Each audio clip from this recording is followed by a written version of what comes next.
Olá, futuros advogados! Hoje nós vamos falar sobre a dinâmica da prova da OAB.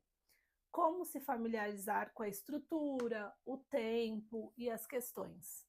Vamos! Então, primeiramente, a gente vai falar sobre a estrutura das provas. Esse conteúdo é um conteúdo mais para iniciante. Nós vamos falar sobre a estrutura da prova, tempo de duração e etc. Então, primeiramente, são duas fases de prova. Então, para você ser aprovado, você tem que passar na primeira fase e na segunda fase. São duas estruturas distintas. Então, eu vou falar primeiro da estrutura da primeira fase, tá? No meu modo de pensar, é uma estrutura mais simples. A estrutura da primeira fase ela é muito mais tranquila. Não estou dizendo que a prova que é mais fácil, isso é individual, mas ela é mais tranquila. A primeira fase tem 80 questões, divididas em várias áreas do direito, nas principais áreas. Gente, estou falando isso por quê? Porque o direito ele é muito abrangente.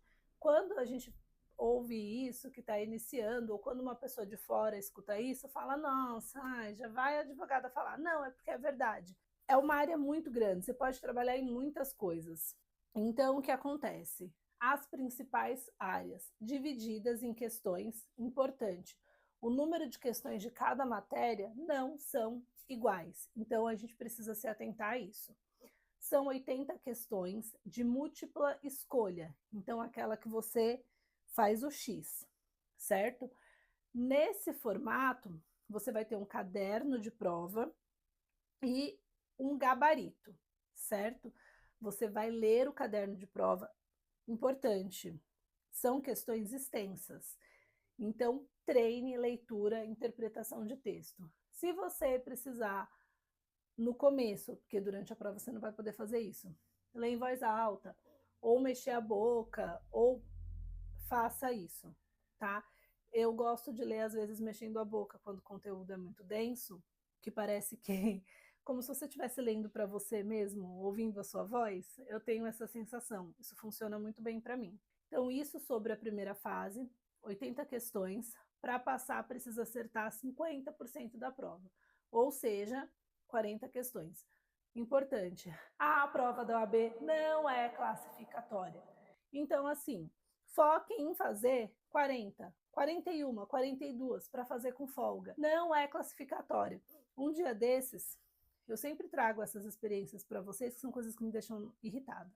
Eu fui num lugar X, e aí a pessoa chegou e falou assim para mim, oi, meu filho se formou, advogado, não sei o quê, passou no OAB em primeiro lugar. E aí eu fiquei com aqueles grilinhos, sabe?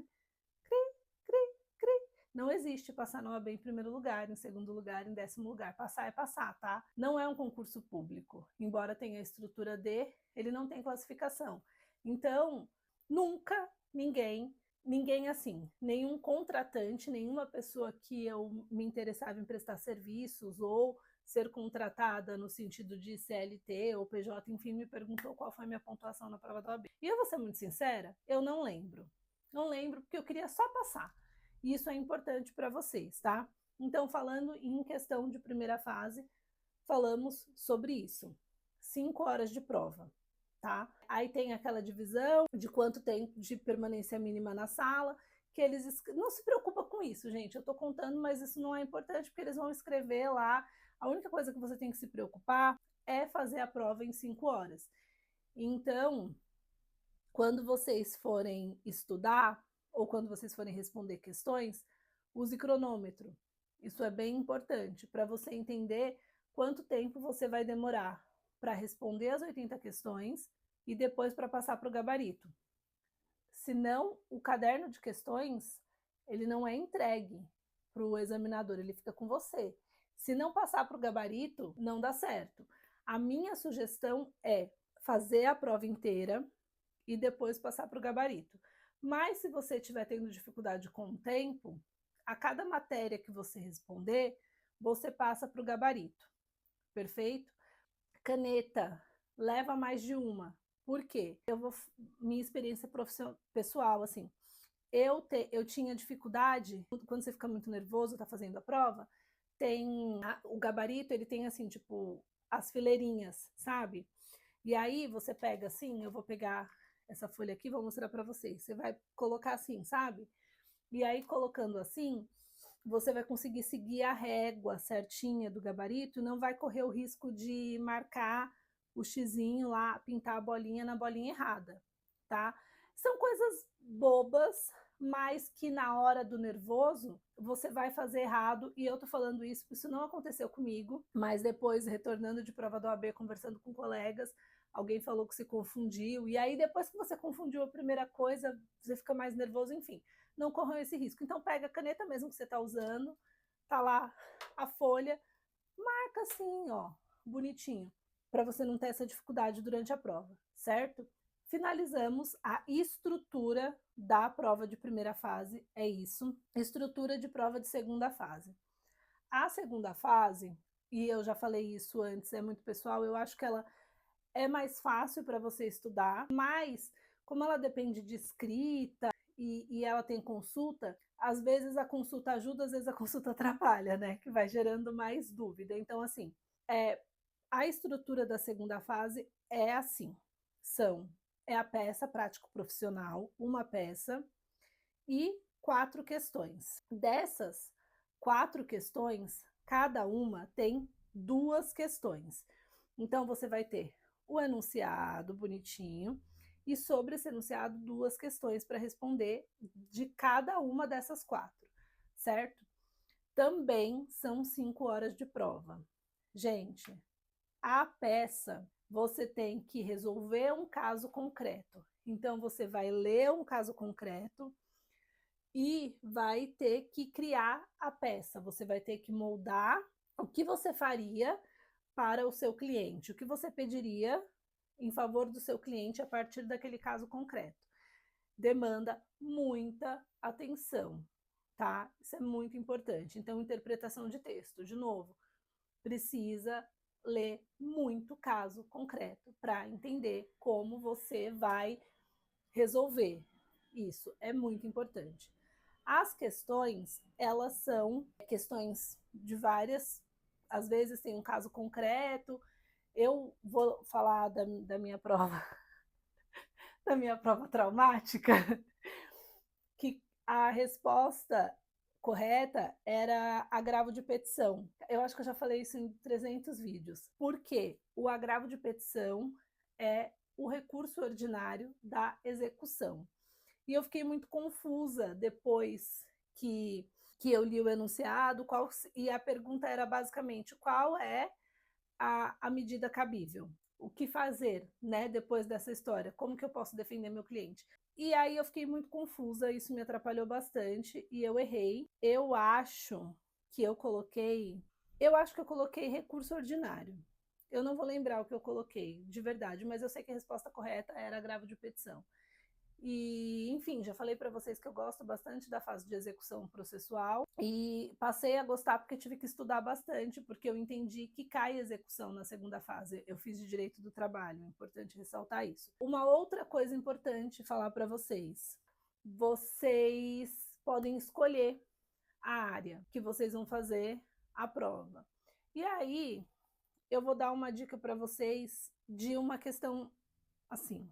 Quando você vai fazer a prova, você escuta muitas pessoas falando assim: ah, direito do trabalho é fácil, porque isso e isso. Porque a estrutura da prova é tudo igual, a estrutura das peças é tudo igual, isso e aquilo outro.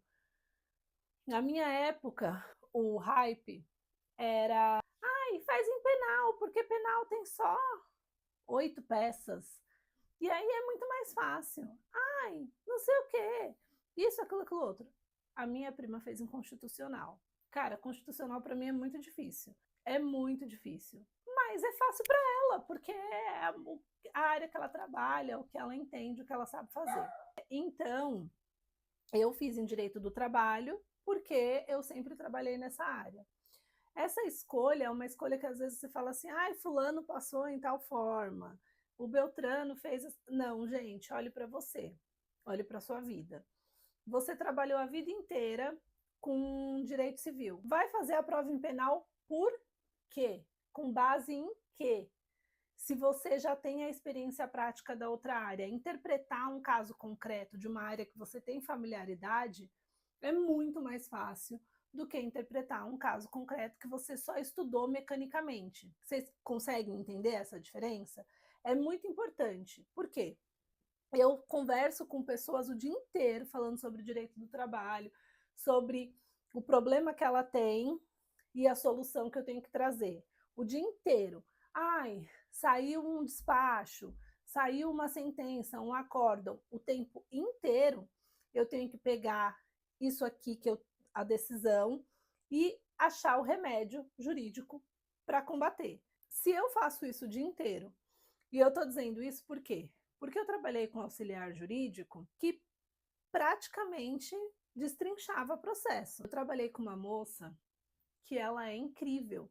Ela fazia coisas que eu via advogados não fazendo. Então, por que que essa pessoa que tem essa familiaridade com o direito do trabalho, que marca a publicação, vou fazer um adendo para explicar para vocês o que é marcar publicação. Todos os dias você recebe pelo meio que você escolher. Muito antigamente você recebia por carta, hoje em dia pode vir pelo e-mail, pelo site da ASP, enfim. Você tem hoje alguns aplicativos que buscam isso para você, sistema, na minha época vinha por carta. Você pegava o papel e vinha várias faixinhas assim sobre o que o juiz falou sobre o processo. E a gente chama de publicação, que são as publicações dos andamentos do processo. A gente recebe por e-mail também, eu cadastrei o meu, eu recebo por e-mail. Hoje é tudo super tecnológico, mas eu estou dizendo isso para vocês que o quê? A partir dessa publicação, você marca os prazos processuais para cumprir no processo. Quem marca essas publicações tem um conhecimento muito amplo de régua processual, do caso concreto e o remédio jurídico necessário. Essa pessoa, se ela marca a publicação todo dia de processos de penal, não faz sentido essa pessoa fazer a prova em trabalhista. É isso que eu quero dizer para vocês. Se a pessoa trabalha com direito administrativo, todo dia faz coisas, não faz sentido fazer de outra matéria. É muito importante que vocês façam simulados. Para a primeira fase, eu já, nos outros vídeos, falei dos aplicativos, que você pode ir fazendo no metrô, que você pode ir lendo, resolvendo questão e tal. É muito lógico. É importante você fazer aquele simulado que você vai sentar na frente do computador e vai colocar o cronômetro, igual eu falei, vai fazer. É importante. Para a primeira fase, você consegue treinar mais dinamicamente, porque você não vai precisar escrever e etc. Para a segunda fase, eu entendo que vocês precisam separar em duas partes. Então, primeiro, resolver questão e escrever mesmo, testar, escrever. Fazer as respostas da segunda fase, as questões primeiro, entender, etc. E treinar muita peça. Gente, treinar muita peça. Isso é mega importante. Vai treinando, vai fazendo, e em um segundo momento, que vocês podem entender que é o terceiro, né, porque eu falei de questões e de peças, e no terceiro momento, fazer o quê? O simulado em si. Então, pegar o cronômetro, colocar lá 5 horas, pegar uma prova anterior, que tem na internet para baixar, no próprio site da OAB, quando você faz a inscrição, no anterior o caderno de questões fica lá disponível, baixa isso, vai lá e faz a prova com cronômetro. Isso é extremamente importante, tá? Em relação aos erros de principiante, o que eu penso? Que se preocupar, como eu sempre digo, com coisas que não são tão necessárias, sabe? Coisas bobas assim, que você fica pensando que não é do seu cotidiano. O banheiro. O negocinho lá que você passa no corpo para detector de metal. Essas coisas não vão fazer diferença, sabe? Tipo, levo água, não levo água, bebo água, não bebo água. Que horas que eu... Gente, que ódio que eu tinha disso, meu Deus. O pessoal que fala do chocolate, que se você levar o chocolate, tem a hora certa para comer o chocolate, para ter energia. Gente, por favor, né? Se você é uma pessoa comelonazinha, que gosta de comer, eu gosto de beliscar. Então, ter alguma coisa para beliscar para mim era importante. Podia levar, comia. Bebo água. Gente, eu bebo muita água. Ó, eu tô sempre com a garrafinha de água. Vou beber água, inclusive, que eu falei isso, eu tô com sede. Bebo muita água. Leva sua água, gente. Ai, mas se eu beber água, eu vou fazer xixi. Se você não beber água e você é uma pessoa que bebe muita água, você vai ficar com sede. Sentindo sede, você vai conseguir se concentrar na prova? Não. Se você é comilonazinha, você vai conseguir se concentrar na prova com fome? Não. Ah, eu fico horas e horas e horas sem comer, eu faço jejum intermitente, eu faço o que eu... Gente, só sigam a sua rotina, a vida que vocês têm, certo? É isso, pessoal. Espero ter agregado para vocês com essas dicas. Inscreva-se no canal, veja as minhas outras redes vizinhas e estamos juntos. Até o próximo vídeo.